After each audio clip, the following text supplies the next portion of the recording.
This is Hal Price with Eli Bearbehind with our continuing story of Eli Bearbehind, meet great-grandpa Droopy Drawers. This is called the Teddy Years.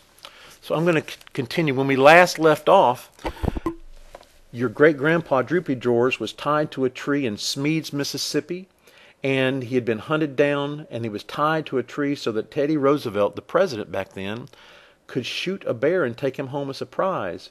But the bear was tied, and Teddy says, that's not fair. So, years later, we're going to go ahead. This is what your mother wrote to you about your special hat and who Teddy was.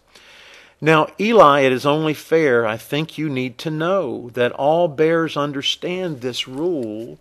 We all reap what we sow. And just as fate would have it, the man who spared Droop's life had his life spared because he cared one Mississippi night. From that fateful cold November day in 1902, 10 years went by when some man tried to shoot at Teddy too. They tried to shoot Teddy Roosevelt, okay? Just like they tried to shoot your grandpa.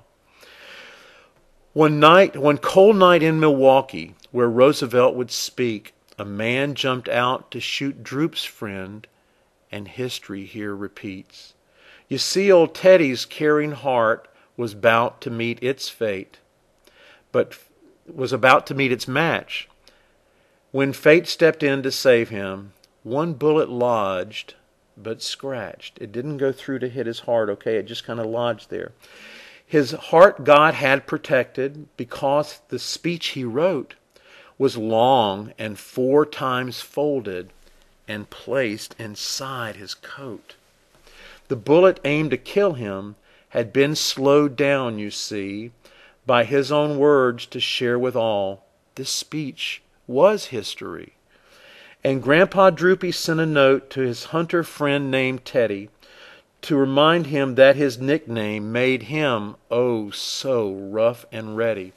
You see the article that your grandpa was reading about Teddy Roosevelt getting shot?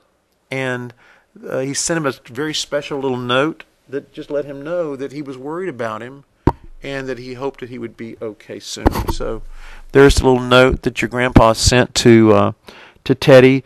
It's been too long. I was happy to hear that you were tougher than that bullet. I wanted to thank you again. And he was reminding Teddy that Teddy had helped save his life some time ago. So here's the next little part that I want you to see here, Droop, okay?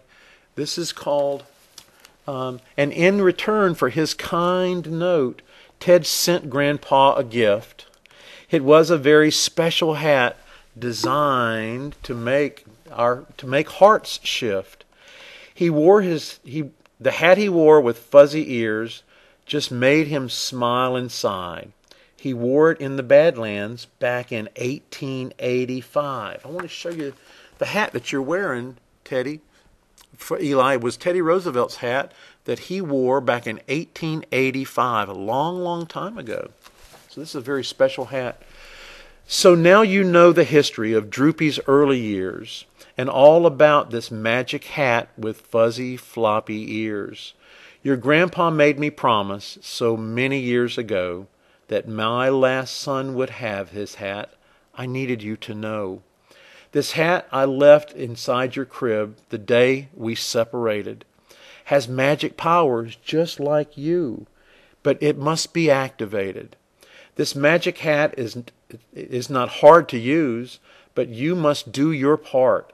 It starts when you have loving thoughts and hold them in your heart. Our hearts create our miracles. My son, you must believe. Both Ted and Droop each followed theirs, so now let your heart lead. Okay? So this hat's magical. Okay, I want you to know how magical this hat is for you, Eli. So with only his great-grandpa's magical hat and a jar of honeyberry jam, Eli set off on his own to find his way back home. So here's Eli with his magic hat that his grandpa left him. And here's let's see if I can find this. Here's some sites you can go to www.elibearbehind.com. Eli has his own Facebook page at Eli Bear Behind. He's got a Twitter account at Eli Bear Behind on Twitter. He's got his own YouTube page with his videos, and he's trying everything he can to find his mom. I want to show you where he was out looking. See him looking out the window. He's always looking for his mom. So more stories to come. Eli and I are going to take a little nap and tell you more stories later on.